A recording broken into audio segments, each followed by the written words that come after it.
Mike Bond here at UFC 242 Media Day alongside Paul Felder, who rematches Edson Barboza in Saturday's co-main event. Paul, big opportunity here. Pay-per-view, co-main event. This must be exciting. A rematch, chance to get a loss back. You must be pretty stoked about this whole situation. Not really. Not really? No, of course, yeah. I'm super excited, man. It's been a crazy training camp, long seven and a half weeks in Milwaukee, and it's almost 3 years with Duke and these guys now. I feel like we're really starting to gel really well. I've got my core group of guys. I had Bilal, Muhammad getting ready for this fight at the same time, so we really kind of gelled off each other, pushed each other in the gym every day. And to have a co-main event spot, to have all this attention, do the open workouts again, but on a pay-per-view this time, man, this is where I want to be. This is what I want to be doing. If I'm going to be fighting still, I want it to be at the highest level. I want it to be on the biggest stages of the game. I don't want to be doing this,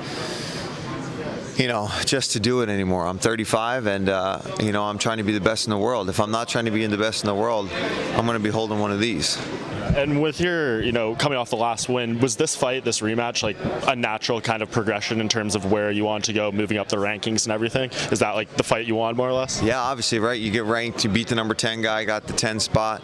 I just wanted anybody above me. So to get, a few spots up, to get somebody like Edson, great opportunity. Even though he didn't win his last fight, that doesn't matter. When you're in the top 10, top 15, that stuff kind of goes out the windows with wins and losses. It's kind of just about momentum and things that make sense. So he didn't really have a choice, and I, wanted to fight up. So it's one of those matchups where it just kind of looked like that's what was going to kind of come together. We know Justin is going to try to obviously fight up. I don't want to fight Cowboy. Pettis is at 70, and he's my teammate. Can't fight him.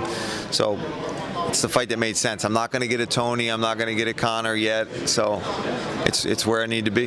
You've kind of talked ad nauseum about like the differences between the first and the second fight. I won't ask you too much about that, but like, how much stock do you put into that first fight? I mean, it seems like not just as a fighter with your skills, but like mentally, you've evolved so much since that first fight. Do you put a lot of weight into it?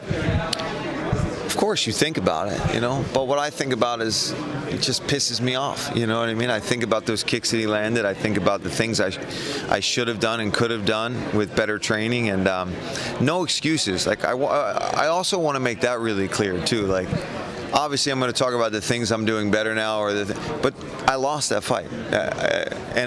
We talked in a few interviews about the nut shot and all that stuff. That's not why I lost that fight. I want to make that super clear. I lost that fight because I let him score more points. I let him get ahead on the judges' scorecard. So I just think about what can I do better, and I let the fear of the things that hurt me in that fight drive me and work on that in my training camp.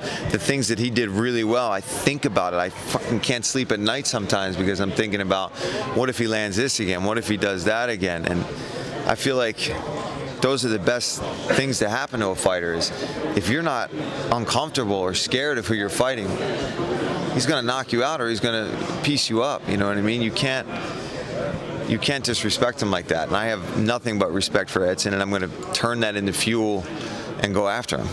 And I feel like you obviously have a very analytical mind. That's why you work on the desk and do all the broadcasting stuff. But is there almost like too much data here? Like, you have a fight to go off. You have the fact that you guys train together. The fact that you obviously have a very good understanding of the game. Does it make you overthink it in some ways? Is there a danger of that? I definitely don't overthink things.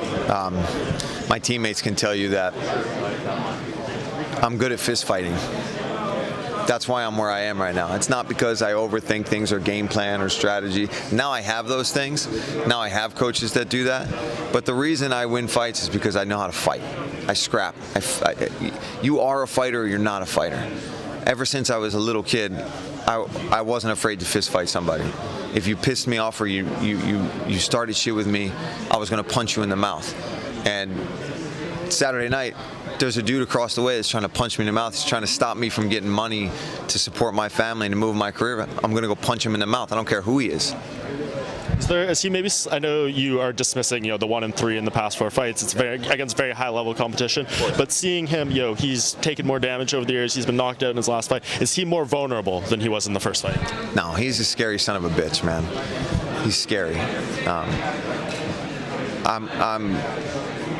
I'm ready for a dangerous hung. I think it's worse to take on guys like this sometimes because they got their back against the wall. Same with James Vick. I had to take him on, and I was even more nervous because he had such a bad knockout. I wasn't thinking, oh, he got knocked out, his chin's loose. I'm thinking, this son of a bitch wants to win bad right now. So that's all I've been thinking this whole training camp is how bad he thinks he wants to win. But it's got to be more than I want to win, and I don't think that's going to be the case.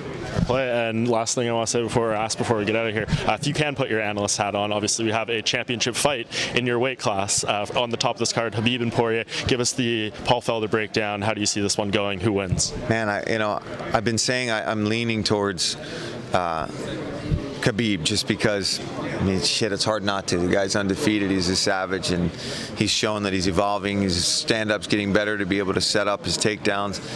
But, man, do I think Dustin's got some boxing on him, man. And he seems really confident everywhere he goes this week. I like his attitude. So I do think it's going to go far into the round. And I think it'll probably be a decision. But I think we're going to see Khabib get potentially hurt a little bit by the hands of Poirier, and I think he's going to show some really good takedown defense as well. Anything in the back of your mind over these next 24 hours? Something happens here, you know, they might get the call. I know if a situation does happen like that. Make 55 tomorrow, yeah. No, just why not? You know, it's 1 pound. Am I hurting right now? Is it shitty? Yeah, it sucks, man. I hate this part, but you guys can see I'm not too bad right now. I'm not delirious and talking out of my butt right now, but yeah, I think I'll make 55 tomorrow just to be safe. Just God forbid, man, I don't care who it is, something still falls off, because obviously if it's Khabib that needs an opponent, he already beat Barboza, I'm in line for sure. And we know Tony's not coming now.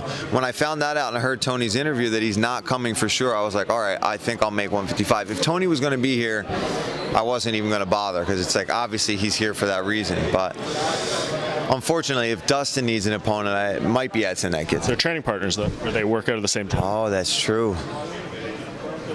I'm making 55 tomorrow. All right, breaking news. Paul Felder will be 155 on the scale tomorrow. Thank you so much. 57. Perfect. Thank you so much for the time, Paul. Appreciate it.